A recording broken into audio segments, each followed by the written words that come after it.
Halo, ini dengan Buce. Saat ini saya bersama sahabat saya, Steven, yang adalah kepala nurse, ya, yang banyak menangani masalah-masalah COVID juga yang ada di Amerika, ya, di Los Angeles saat ini. Apa kabar, Steven? Baik, Bucha, thank you for the time. Ya, thank you ya for sharing. Jadi Hmm. begini, Steven. Saat ini ada yang sangat kontroversi nih ya mengenai ivermectin. Kalau Indonesianya ivermectin, di sini ivermectin ya. Obat cacing. Obat cacing. Nah, ini kayaknya ini saya kebetulan ada di chat grup para dokter yang tentang vaksin. Nah, ada mulai kontroversi bahwa Erick Thohir merekomendasikan ivermectin sehingga suruh dibuat massal gede-gedean. Terus di Indonesia ada BPOM tidak setuju, katanya itu belum dicoba, masih uji klinis, jadi tidak boleh dikeluarin. Sampai dijagain di pabriknya katanya gitu loh. Sampai supaya tidak boleh keluar gitu ini. Akhirnya jadi langka, jadi sedikit. Jadi orang lagi susah ini. Nah, juga dari dua dokter-dokter juga dari dua pendapat. Ada dokter-dokter yang dari IDI, Ikatan Dokter Indonesia bilang kita mengikuti garis ini, IDI tidak menyetujui ivermectin karena masih uji klinis. Ada dokter-dokter bilang, loh, aku udah cobain loh, ada orang ini walaupun tidak ini kritikal, kita cobain, ternyata gejalanya hilang dalam 2 hari. Nah, gimana nih, Stephen? Di Amerika sendiri gimana? Ya, jadi sebelumnya itu pas lagi kita uh, pas September, Oktober, November, Desember, Ya, kan kita belum tahu obat pengobatan coronavirus ya. ya, Jadi kita tuh coba semua obat-obatan. ya. Dan di saat September, Oktober, November, Desember itu ivermectin di Amerika itu dipakai Oh, gitu. lumayan banyak Ya. karena di saat itu nggak ada obat pil yang bisa kita minum yang bisa menyembuhkan kita. Jadi di saat uh, Oktober November ada orang sakit COVID, protokol bukan protokol ya, jadi tergantung practitioner juga karena practitioner di Amerika itu masih melihat-lihat research mana nih yang benar, mana yang bisa, mana yang enggak. Ya, Nah, sebagian ada yang suruh orang pulang aja tanpa pakai apa-apa, jadi isolasi mandiri. Dan nanti kalau udah mulai sesak napas, pergi ke IR. hmm, Nah, problemnya itu kalau uh, apa namanya, kalau health health insurance, mereka nggak pengen orang-orangnya sampai masuk IR. hmm. Soalnya kan meskipun misalnya dibalikin sama pemerintah, terkadang pemerintah pembayaran Lama. lama, Hmm. 8-9 bulan. Jadi mereka perbolehkan. Nah, salah satunya itu ivermectin dan azithromycin. Ivermectin itu yang kita bisa lihat adalah di saat mereka melakukan percobaan di Australia, di test tube, itu dalam waktu 24 jam itu membuat virusnya itu habis Oke. 90% lah. Itu Jadi itu sangat sebentar, sangat sangat sebentar, maaf signifikan. ya. Sebentar saya potong ya. Nah, Mm-mm. waktu bulan yang kamu waktu itu dikasihkan, misalnya ada pasien datang karena Mm-mm. direkomendasikan untuk dikasih ivermectin, itu dikasihkan dalam dosis berapa? Itu penting. 20. Ya, jadi dosisnya itu sangat dependent. Saat itu masih simpang siur, ada yang mau kasih 3, ada yang kasih 6. Apa itu Tapi 3? saya 3 lihat miligram. research, Hah? jadi saya ikutin yang 0,3 microgram per kilogram. Jadi kalau di rata-ratain setiap orang sekitar 12 sampai 15 miligram. Oke. Jadi 12 sampai 15 miligram kurang lebih. Satu Betul. biji satu hari. 1 hari. Tapi kalau di Amerika dia nggak ada yang 12 miligram, jadi 3 miligram. Kita berikan dia 4 sampai 5 kapsul. Satu kali minum 4 biji. 1 kali minum, ya. Dan Oke. itu harus diminum dengan perut kosong Ya. dan juga harus bersama minyak, Oke. minyak sayur dan minyak itu. Jadi kalau kita minum perut kosong bersamaan dengan high fatty food, Ya. jadi kalau nggak ada ya pakai minyak sayur 2 sendok, Hah? penyerapan ke dalam tubuh itu bisa sampai 80%, kalau enggak 50%. Oh, begitu. itu caranya minum ivermectin di Amerika. Harusnya seperti itu, ya. Tapi kalau misalnya nggak bisa, ya apa boleh buat. Ada yang orang nggak bisa minum tanpa makan, ya biarlah. Makan dulu, at least 50% juga masih terserap. Gitu. Oke, lanjut. Jadi terus itu yang dosisnya udah kita jelas. Terus kemudian yang di Australia, itu penelitian yang di Australia. Betul. Efektif ternyata menghilangkan virus dalam berapa lama? Ya, tapi itu di test tube kan, jadinya terkadang itu ya kalau ada research test tube sama tes manusia itu nggak bisa ditransfer. Ya. Jadi terkadang bekerja di test tube, terkadang kerja di manusia, dan terkadang bisa bekerja di kedua-duanya. Ya. Tapi kan di saat itu kan ya, belum ada, jadi orang mencoba-coba. Ya. Nah, di saat kita nggak ada, problemnya kan kita nggak mungkin kita bilang sama pasien kita, waduh kamu udah sesak napas nih, kamu pulang aja ke rumah atau ke IR, tapi IR rame, kamu nggak bisa, kamu pulang ke rumah aja tunggu mati, kan nggak mungkin. Bahkan kalau saya di urgent care, apalagi urgent care di Orange County ya, orang-orangnya very, gimana ya, high expectation. Kalau misalnya saya keluar dari urgent care nggak dikasih obat, wah saya bisa dimaki gitu. Ya. Nah jadi di saat itu ya memang apa yang ada itu yang kita berikan. Dan yang jadi kontroversi itu adalah karena itu obat, belum ada penelitian COVID, ada yang positif, ada yang negatif, jadi dibilang tidak bisa, semuanya itu harus yang control study. Tapi kan kalau control study kan sangat sulit. Jadi basically kita mesti ada orang yang sakit, dibagi 2 kelompok, yang satu dikasih obat, yang satu enggak. Kan nggak etis juga ya. Jadinya bisa mati orang. Jadi selama 1 tahun itu ivermectin dipakai di seluruh dunia. Tapi jadi penelitiannya itu cuma observation. Ada 24 penelitian ivermectin di seluruh dunia yang controlled study. Cuma populasinya kecil. Nah, itu semua udah diregister dan sebagainya. Kalau misalnya masuk ke American Journal of Therapeutic ya, di situ ada.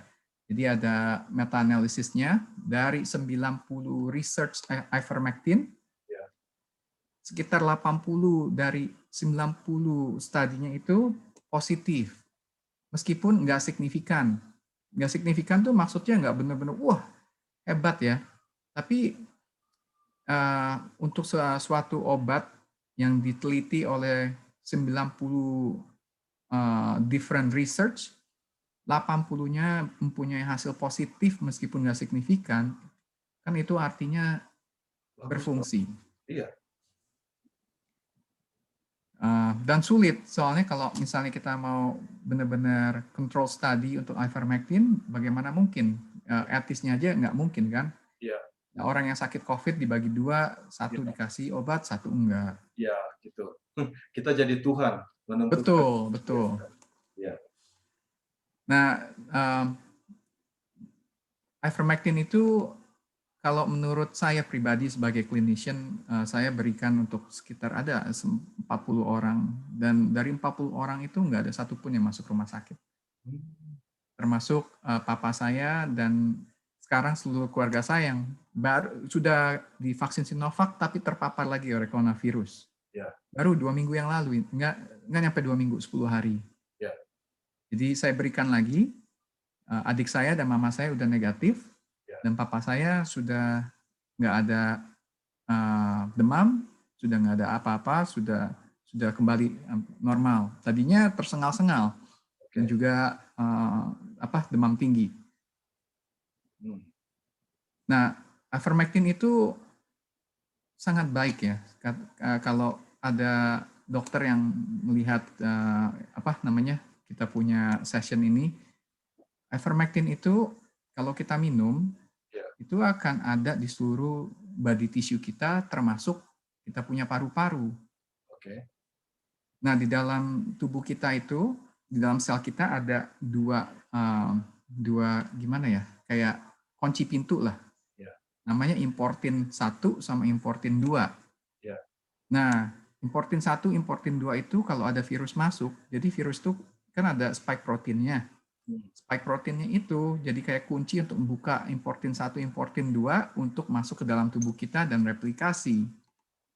Nah, apa yang dilakukan oleh ivermectin? Ivermectin yang kita minum itu ngeblok importin 1, importin 2 itu. Jadi kayak ada anak nakal makan bubble gumnya tuh ditempelin di ujung pintu. Nah, di saat si coronavirus itu datang dengan kuncinya, dia mau masukin kunci ke importin 1 dan 2 itu nggak bisa karena udah keblokir sama ivermectin. Jadilah dia tidak lagi bereplikasi.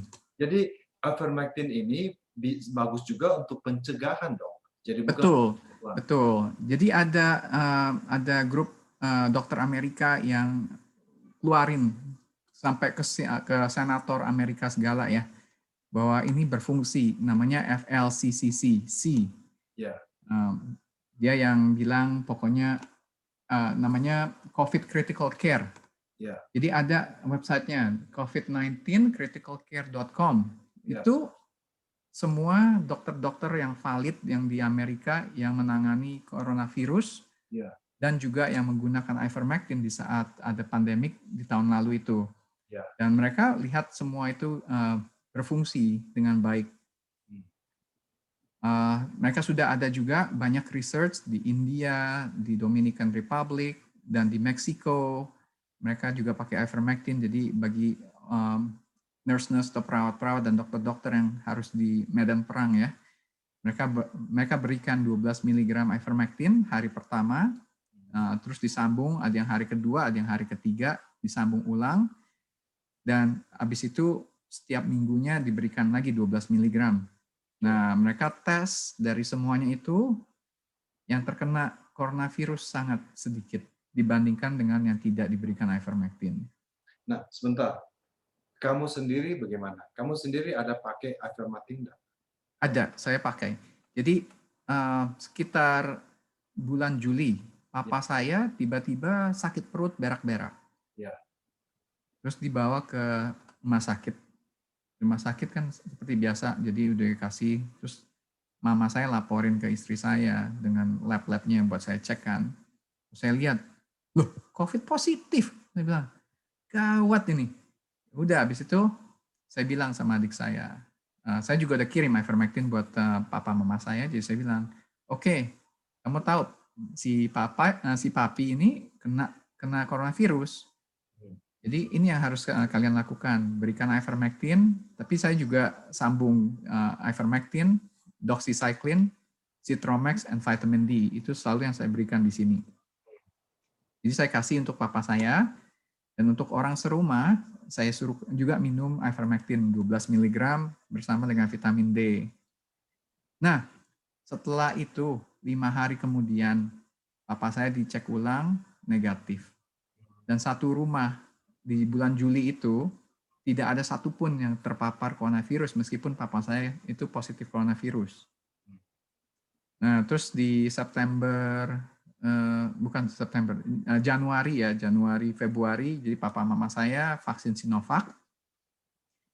Nah, 2 minggu lalu papa saya sebenarnya harusnya ke Amerika buat minta vaksin. Saya bilang, oh pokoknya papi mami harus ke Amerika jadi bisa dapat vaksin Pfizer. Soalnya kan ya emang Sinovac bagus, tapi kenapa enggak dapat yang satu lagi sekalian jalan-jalan.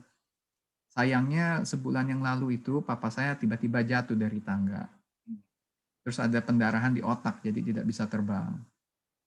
Nah, sekitar 10 hari yang lalu, tiba-tiba papi saya itu yang udah habis pendarahan otak kan, harusnya udah baik kan, tiba-tiba balik lagi, lemes, nggak bisa jalan, dan yang anehnya tersengal-sengal. Nah, adik saya berpikir, waduh, ini pendarahan otaknya tambah parah. Jadi dibawa lagi ke rumah sakit. Pas di rumah sakit, dicek, ternyata positif COVID.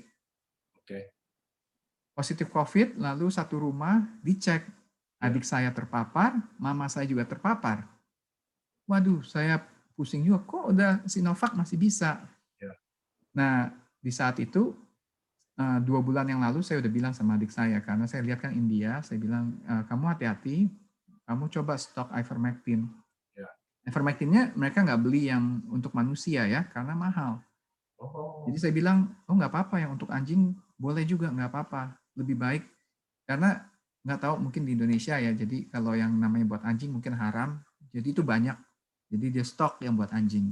oh, Nah, pas terjadi seperti itu, saya bilang lagi sama adik saya. Jadi yang terpapar sebenarnya yang paling terpapar itu adik saya. ya, Tapi karena dia masih muda, cuma sakit tulang sama fever. ya, Jadi saya bilang, oke, kamu minum semua ivermectin, karena yang Delta varian kan lebih parah. Yang Argentina ada wave kedua coronavirus, mereka naikin ivermectinnya jadi 0,6 mikrogram, jadi sekitar 18 sampai 24 miligram. Jadi saya bilang sama adik saya, kamu minum aja 18 miligram, disambung dengan Zithromax, doxycycline, dan juga dengan vitamin D. hmm, Dan juga untuk papa, saya bilang, tadinya papi saya kan udah Sinovac, oke lah. Saya berikan ivermectin sama Zithromax saja. Dan juga vitamin D. Sayangnya adik saya lupa vitamin D-nya dikasih. 2-3 hari kemudian masih belum sembuh. Saya bilang, nggak mungkin ini. Terus saya bilang, wah lupa vitamin D. Udah kasih vitamin D, diulang lagi ivermectin dan tambahin doxycycline. Nah, sejak 4 hari yang lalu, jadi adik saya 4 hari kemudian negatif, mama saya 6 hari kemudian negatif, papa saya masih, tapi udah nggak tersengal-sengal, sudah nggak batuk, udah nggak fever, nggak perlu apa-apa. Dan satu rumah, adik ipar saya, jadi terus anaknya dan juga pembantu diberikan juga, nggak ada satupun yang terpapar saat ini. hmm, gitu. Jadi kalau misalnya ivermectin itu tidak berfungsi, bagaimana mungkin kita bisa menjelaskan hal ini? Ya, Bersama dengan 40 pasien yang sudah saya treat sebelumnya. ya. Oke, sebentar. Yang di ivermectin yang untuk anjing dengan untuk manusia itu bedanya apa? Apakah sama komposisinya atau konsentrasinya beda? Sama, cuma konsentrasi yang beda. Ya, Jadi yang kuda kan cairan, jadi ditambah-tambahin yang lain. Kalau yang anjing itu pil. pil. Itu berapa Um, miligram yang punya? yang buat anjing itu 2 miligram satunya. Jadi Jadi satu kali mesti minum, kamu harus minum. 9. Hah? Iya, 9. Oh, nggak apa-apa. Iya, 9 nggak biji. apa-apa. Oh iya. Soalnya miligramnya kecil, miligram kecil. Untuk anjing 2 Soalnya miligram, kalau manusia berapa? kalau manusia ada yang 3 miligram, yang dari India 12. Oh, ada dari India juga. Dari India 12 miligram. Mungkin karena mereka bikin lebih gampang ya. Kalau yang dari negara barat semua itu 3 miligram. Kita ngeri tuh kalau aduh banyak banget saya minum pilnya gitu nanti bahaya kok keracunan atau gimana gitu. Enggak. Nggak Jadi ya? ivermectin itu udah ada research-nya Ya, jauh-jauh hari sebelum ini. ya. Bahkan ada yang research sampai 0,6 sampai 1 mikrogram per kilogram. Artinya, Dikasih minum, artinya, nggak ada side effect. ya Jadi udah artinya, ada research. artinya berapa miligram itu kan nggak ngerti saya. Nggak ada. Jadi basically ivermectin itu sangat sangat aman ya. Oh, Dan dia itu tidak berinteraksi sama kalau kita punya pengencer darah itu tidak berinteraksi. ya, Kalau kita juga punya penyakit jantung yang mesti pakai digoxin itu juga tidak bereaksi. ya, Kalau ada orang yang punya seizure, seizure apa ya di Indonesia ya, epilepsi ya. ya, epilepsi. Nah, itu kan obatnya juga bisa berinteraksi, itu juga tidak berinteraksi. Oh, Cuma satu aja, kalau mungkin kebanyakan, kita bisa menjadi nausea, sama nggak pengen makan, wow, ya. dan bisa berak-berak, itu biasa. Dan yang terakhir adalah orthostatic hypotension. Cuma itu juga dari research yang ada, yang diberikan begitu banyak, nggak ada satupun yang orthostatic hypotension. Sekarang di Amerika, kalau di Amerika kita bisa ketemu enggak? Maksudnya gua ke CVS gua bisa dapat enggak? Bisa. Cuma sekarang sudah tidak boleh lagi di-prescribe untuk coronavirus. Jadi cuma bisa di-prescribe untuk scabies. Apa itu scabies? Scabies itu adalah kalau di Indonesia nggak ada, tapi di sini ada kayak binatang kecil, serangga, Ya. yang masuk ke dalam kulit kita dan beranak cucu di sana. Oh, kayak kutu-kutu gitu ya? Betul. Nah itu nggak bisa diapa-apain kecuali kita minum ivermectin. Bagaimana mungkin kalau ada kutu yang hidup di dalam kita punya kulit bisa dibunuh. Kalau ivermectin itu nggak di store di seluruh tubuh kita kan? Kalau kutu rambut bagaimana? Kan banyak Indonesia ini kutu-kutu rambut itu loh. Oh, kutu rambut nggak bisa. Kutu rambut ada itunya ya, ada apa? Ada salepnya buat kutu rambut, ada shampoo. Oh, bukan bukan ivermectin ya untuk kutu Bukan, rambut. bukan. Ya. Oke, jadi di Amerika bisa asal prescribe-nya untuk scabies ya. Betul. Sebelumnya itu nggak kenapa-napa. Mungkin ini suatu politisasi karena sebelumnya Ya, ivermectin itu punya Merck, ya, tapi Merck patennya udah habis. ya. Dan mereka sekarang lagi bikin obat coronavirus, molnupiravir, yang Oh, mungkin akan keluar Desember ini. oh. Nah, kalau dibilang ivermectin itu berfungsi, dia nggak laku dong. Hmm, Molnupiravir itu satu dosis untuk seminggu itu $200, 250. oke. Dan Dan ivermectin, satu tablet yang 2 miligram ya, itu 400 perak. oke. Jadi kalaupun 2 miligram satu kali minum, kalau misalnya 12, 6 biji. 400 perak 2.400. Berarti sekitar $2 lah satu kali minum. Ya, betul, betul, $2 compare dengan $200. betul, 100 kali lipatnya. Oh, betul. gitu. Jadi kalau emang ini ya nggak ada uangnya, tapi ivermectin ini bahkan udah dipakai untuk seluruh dunia, untuk ke negara Afrika yang ada river blindness. Ya, Mereka tuh setiap orang di Afrika itu diberikan supaya mereka nggak ada river blindness, dia membunuh cacing yang bisa merusak mata ya. ya. Oh, oh jadi menurut kamu, oke, sejak kapan prosedur di Amerika ini tidak boleh pakai ivermectin? Sejak kapan? Jadi sejak Maret, Oh, Maret baru tahun ini. baru tahun ini, iya. Jadi kalian kasih alternatif apa kalau tidak ada ivermectin?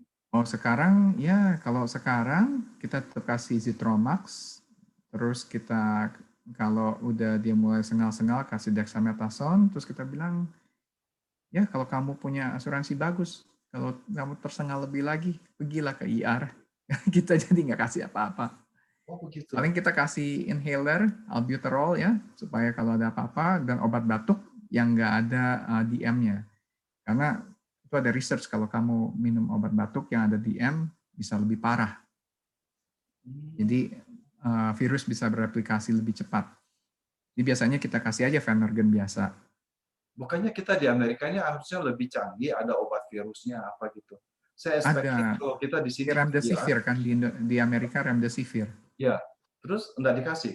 Remdesivir Nggak dikasih. Jadi harus ke hospital. Sekarang. hospital baru kasih. Iya.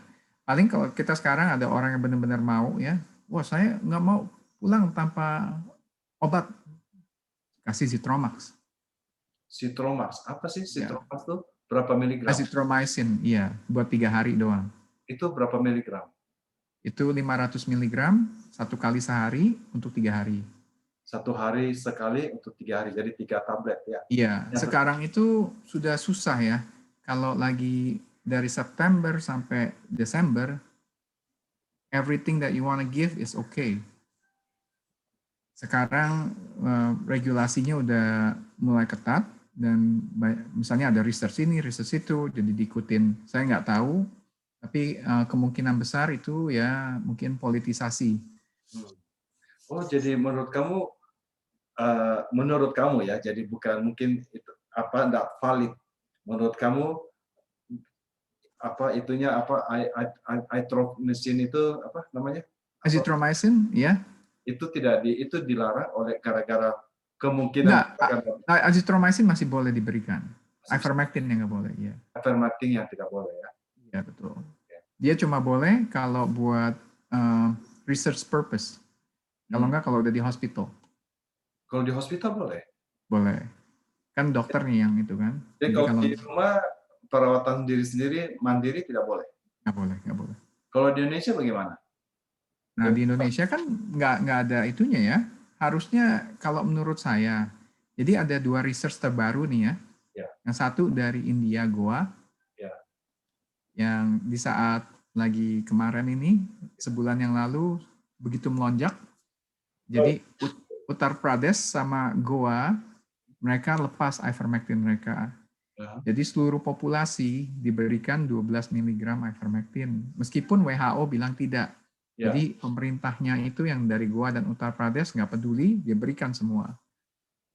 Dalam waktu 2 minggu, hospitalization semuanya turun. Itu ada di internet, kalau mau dicari itu ada semua. Gitu. Dan juga kalau mau cari yang terakhir-terakhir ini adalah Meksiko. Jadi kalau misalnya mau cari research Meksiko tentang ivermectin juga ada. Jadi di saat Meksiko lagi naik Desember, mereka nggak ada obat. Jadi yang mereka lakukan, mereka cek setiap penduduknya. Jadi setiap orang yang positif COVID diberikan ivermectin buat 2 hari 12 mg, hari pertama dan hari kedua. Begitu ya. Nah, oleh karena itu, kalau kita lihat Meksiko nggak ada wave yang gila-gilaan. Juga sama dengan satu lagi di Peru juga sama. Mungkin kalau kita beli obat ivermectin kita bisa beli dari Meksiko tuh kali. Kan dekat nih. Bisa, cuma kita mesti ke sana ya, jalan. Iya, karena kita banyak ini kadang-kadang dari Amerika nih, kalau kita nggak bisa dapat obatnya di sini, kita beli dari Meksiko. Betul. Ya, karena kita ini. Jadi di Meksiko kayaknya tampaknya banyak ya, ivermectin. Banyak. Ya, tapi ya jadi banyak banget research-nya. Memang semuanya observational. Tapi masakan ya dari 80 observational study hasil positif. Kalau itu tidak berfungsi dengan baik, mana mungkin 90% dari research itu positif.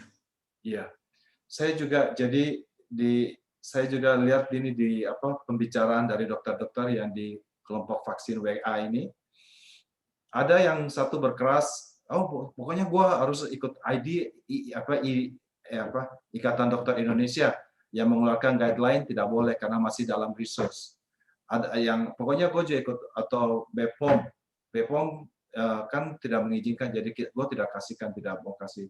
Tapi ada dokter lain, loh, aku tahu memang tidak di ini, masih research, tapi emergency gue kasih ini, hilang loh, katanya 2 hari hilang loh. Jadi kontroversial juga, separuh-separuh nih di Indonesia ini kayaknya. Gitu. Ya, itu kalau saya pribadi ya sebagai clinician ya, kalau kita tahu ada satu research atau obat yang mungkin berfungsi untuk suatu penyakit yang kita nggak tahu asal-usulnya tapi mungkin berfungsi, masakan saya sebagai seorang dokter yang punya akal sehat dan kemanusiaan ya, tidak akan mencoba itu. Karena hasil akhir dari COVID kan bisa kematian ya. Daripada mati, diberikan sesuatu obat yang tidak ada side effect-nya yang bisa menyembuhkan. Kenapa tidak? Iya, betul. Oke. Sekarang caranya gimana nih? Kalau kayak saya nih, saya kan tidak ada Skype, saya tidak ada COVID, tapi gue mau coba-coba just in case gue minum ivermectin. Belinya bagaimana caranya? Kalau di Amerika sudah nggak bisa ya, soalnya kalau ditulis buat ivermectin buat COVID nggak di-dispense. Gitu. Jadi kalau ada juga ke dokter itu yang pokoknya udah dijadiin di approve sampai naik ke senat ke senat kan kemarin, kenapa tidak gitu. Jadi kalau udah jadi rule gitu ya nggak bisa. Kalau obat kina bagaimana? Obat kina yang apa tuh obat? Kloroquine apa gitu yang kemarin yang kontroversial juga tuh. Itu sekarang udah ada. Oh, itu iya apa ya? Saya lupa. Malaria kayak malaria itu loh. Ya, itu enggak. Hydroxychloroquine itu benar-benar tidak berfungsi. Tidak berfungsi ya? Nggak berfungsi itu. Ya, obat ya. Oke. Jadi sebenarnya dia cuma pakai hydroxychloroquine itu untuk menekan inflamasi tubuh. Tapi kan sekarang udah ada dexamethasone kan, steroid yang aman dan stabil. Nah, problemnya itu. Jadi dexamethasone itu yang menggantikan ini hidro. Iya. Jadi dexamethasone itu, jadi steroid itu banyak ya. Tapi yang berfungsi dengan baik itu cuma dexamethasone. Mungkin orang bertanya kenapa? Jadi dexamethasone itu long acting steroid. Jadi dia ada di dalam darah selama 3 hari. Dengan dosis yang stabil. Jadi half-life-nya itu lumayan lama lah. Ya. Nah, karena half-life lama, sehari sekali kita minum, tetap stabil dalam tubuh. Oh, gitu. Steroid yang lain itu kadang-kadang 4 jam sudah habis. Jadi mesti diminum ulang. Kalau waktunya nggak tepat, itu kita bisa kena rebound. Oh, Jadi yang tadinya sesak napas yang udah baik karena steroid, karena tiba-tiba steroidnya drop, sesak napas balik tambah parah. oh gitu. Nah, itu saya nggak tahu kalau dokter, kadang-kadang ada dokter yang tidak tahu farmakologinya, jadi udah ganti aja. Ya, Jadi nggak sama. I see. Dan dexamethasone itu sangat baik dan sangat aman. Bahkan kalau kita punya anak kecil ya, namanya ada yang whooping cough, Ya, kung bronchiolitis. ya, Tuh anak-anak kan suka takut tuh tiba-tiba, kok batuk kayak anjing laut. ya, ya, ya. Gimana ya? Bawa ke dokter. Treatmentnya cuma satu. Dexamethasone doang, disuruh minum 1 dosis, hilang. Oh gitu. I see. Thank you, Stephen. Ini waktunya udah habis, sudah 40 menit. Tapi info kamu ini sangat berguna, sangat berguna. Moga-moga info ini bisa mencerahkan bagi kita, teman-teman kita di Indonesia maupun di sini, terutama bagi orang awam seperti saya. Terima kasih, Stephen. Thank you, Buce.